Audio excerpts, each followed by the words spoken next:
कुछ वैष्णव ब्रज यात्रा करने के लिए आए, 84 कोस की यात्रा। और उस समय की बात है जब गाड़ी साधन नहीं थे, महीनों लगे पहले तो वृंदावन आने में, और फिर वृंदावन से 84 कोस यात्रा करी। तो 84 कोस यात्रा करने के बाद गोपाल जी का मंदिर था वृंदावन में, गोविंद देव जी के पास। वहां रात्रि सब लोग आकर के अपनी यात्रा विश्राम किए। अब कल सबको वापस उड़ीसा निकलना था, तो रात में सब एक दूसरे को गले मिल रहे थे, सब एक दूसरे को धन्यवाद कर रहे थे, बढ़िया यात्रा हमारी पूरी हो गई। उस यात्रा में एक वयोवृद्ध थे, उन वयोवृद्ध की एक युवा लड़के ने बड़ी सेवा करी थी। तो वो वयोवृद्ध इतने प्रसन्न होकर उस बालक को हृदय से लगा, तेने मेरी बड़ी सेवा करी, तू चल मेरे साथ वापस, मेरी नातनी तेरे बराबर की है, उसी से तेरा ब्याह कराऊंगा मैं, बड़ी सुंदर है, उससे तेरा ब्याह होगा, और तू चल वापस, तेरे को उपहार में मैं अपनी नातनी से ब्याह कराऊंगा। वो भी प्रसन्न हो गया, करा देना, हम तो बैठे तैयार। जैसे ही पहुंचे उड़ीसा, तो उन वयोवृद्ध ने अपने घर पे जाके कहा कि भाई यात्रा में एक बालक मेरे साथ था और उसने मेरी बड़ी सेवा करी, मैंने ये हमारी बिटिया है, इसके लिए वही ढूंढ रखा है, उसी से ब्याह कराना है। तो घर के कई लोगों ने नाराजगी कर दी, घर के कई लोग मना करने लगे, नहीं नहीं नहीं, वो तो ऐसा है, वो तो ऐसा है, उसके पिताजी ऐसे, और घर के सब लोग विपक्ष में आ गए कि नहीं, उससे ब्याह नहीं होगा। अब वो बालक दूसरे दिन आ गया, बोला आपने कहा था ब्याह का कुछ, मैं अपने परिवार को लेके आया हूं, आप बात कर लीजिए, ब्याह कर लीजिए। अब वो वयोवृद्ध जो थे बेचारे, अब वो क्या करें, उन्होंने कहा कि तू पागल है क्या, मैंने ऐसा थोड़ी कहा था, अपने मन से कुछ भी बना रहा है, ये सब बातें फिजूल की कर रहा, मैंने कोई ब्याह की बात नहीं करी इससे।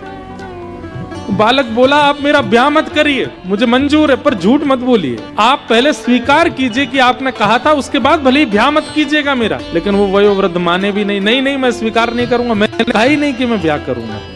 महाराज पंच जुड़ गए, पूरा गांव इकट्ठा हो गया, और वो बालक कहे कि इन्होंने कहा था, वो वृद्ध कहे कि नहीं मैंने कहा ही नहीं, अपने मन से बोल रहा है। तो पंचों ने कहा भैया देखो, इन्होंने तुमसे कहा कि अपनी नातनी से ब्याह करेंगे, तुम दोनों के अलावा किसी तीसरे ने बात सुनी थी तुम्हारी? तो वयोवृद्ध बोला मैंने कहा ही नहीं, तो सुनेगा कौन, किसी ने नहीं सुना। लेकिन वो युवा बालक बोला हाँ एक ने सुनी। अब वो वृद्ध कहे किसने सुनी? बोले महाराज वृंदावन में गोपाल जी का मंदिर था, जहां हम बैठे थे, ऐसा शास्त्र कहते हैं कि ठाकुर जी तो सब सुनते हैं, गोपाल जी ने सुनी थी, उन्होंने सुनी थी कि इन्होंने मुझसे कहा है कि ये ब्याह कराएंगे। ये सुन के सब हंसने लगे, बोले अब गोपाल जी का सुना तो अनसुना सही है। पंच बिल्कुल रद्द होने लगे, मतलब पंचायत रद्द होने लगी, सब उठ के जाने, अरे ये कोई बात नहीं, नहीं गोपाल जी ने सुना है। अब बोले मुझे इस बात की चिंता नहीं कि इन्होंने कहा किसने सुना किसने नहीं सुना, आप लोग यदि उठ के जा रहे हैं तो आप सब वेद की बातों को असत्य मानेंगे कि ठाकुर जी सुनते हैं। आप लोग यदि यहाँ से उठ के गए तो मैं घोर नास्तिक हो जाऊंगा, मैं जीवन में कभी ठाकुर जी को नहीं मानूंगा। या तो मेरी बात मानिए कि ठाकुर जी ने सुना है, और अगर आप नहीं मानेंगे तो मैं जीवन भर के लिए नास्तिक हो जाऊंगा। गांव के सब लोग बोले तो बड़ी विडंबना।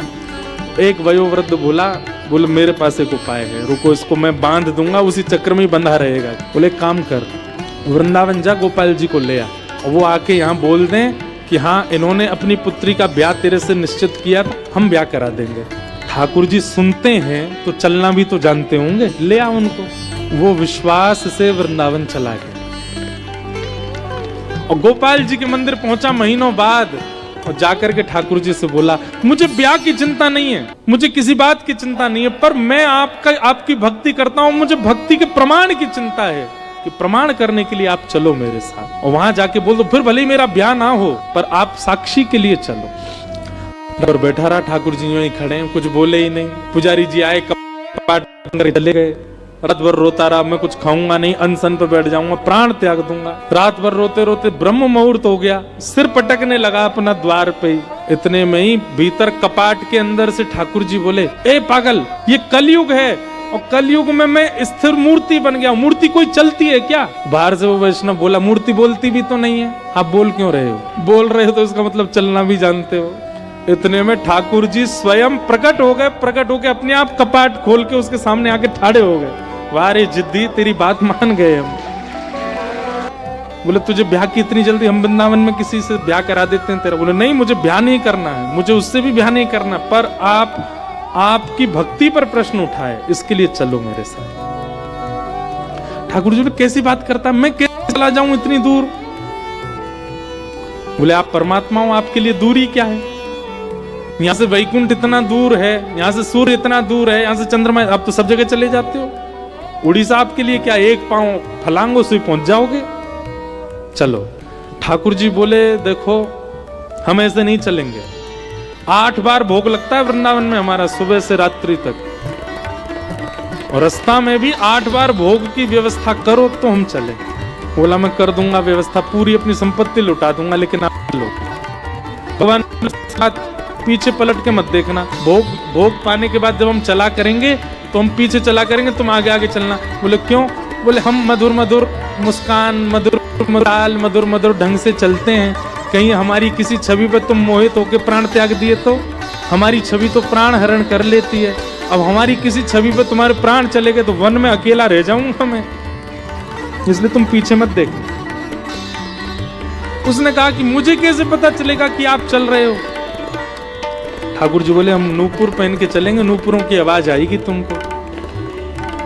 ठीक है। महाराज पूरे वृंदावन से खूब सामग्री खरीदी उसने और ठाकुर जी को लेकर के रात्रि में ही निकल पड़े। ठाकुर जी नूपुर बजाते हुए टेढ़ी मेढ़ी सी चाल लटक झटक करके चल रहे हैं। चलते सीधे नहीं है, टेढ़े मेढ़े ही चलते हैं। जैसी भोग पाने की इच्छा होती तो ठाकुर जी ने एक वंशी का रव कर देते तो वो समझ जाता कि अब इनको भोग की इच्छा है, तो वहीं रुक के चूल्हा चिताते कुछ बनाता, ठाकुर जी को पवाता। जैसे ही उड़ीसा आया, समुद्र के तट पर पहुंचे, चलते चलते ठाकुर जी के नूपुरों की आवाज आनी बंद हो गई। रेत, समुद्र की रेत प्रवेश कर गई नूपुरों में, और जैसे ही रेत नूपुरों की आवाज आनी बंद हुई तो उसने पीछे मुड़ करके देखा तो ठाकुर जी कोई मधुर आसन बना करके खड़े थे, कोई मधुर अपने त्रिभंगी स्वरूप बना करके खड़े थे। रूप देखते ही पहले तो मोहित हो गया, दूर से बलैया लेने लगा, नेत्र सजल हो गए, ठाकुर जी के रूप लावण्य पर वारी हो गए। ठाकुर जी बोले हमने मना किया था ना, हमको मत देखना। ठाकुर जी कितने सुंदर हैं आप। अब मेरी एक बात मान लीजिए, क्या आप यहां तक आ गए हैं, अब कृपा करो यहीं बस जाओ, अब वापस वृंदावन मत जाओ, यहीं रह जाओ।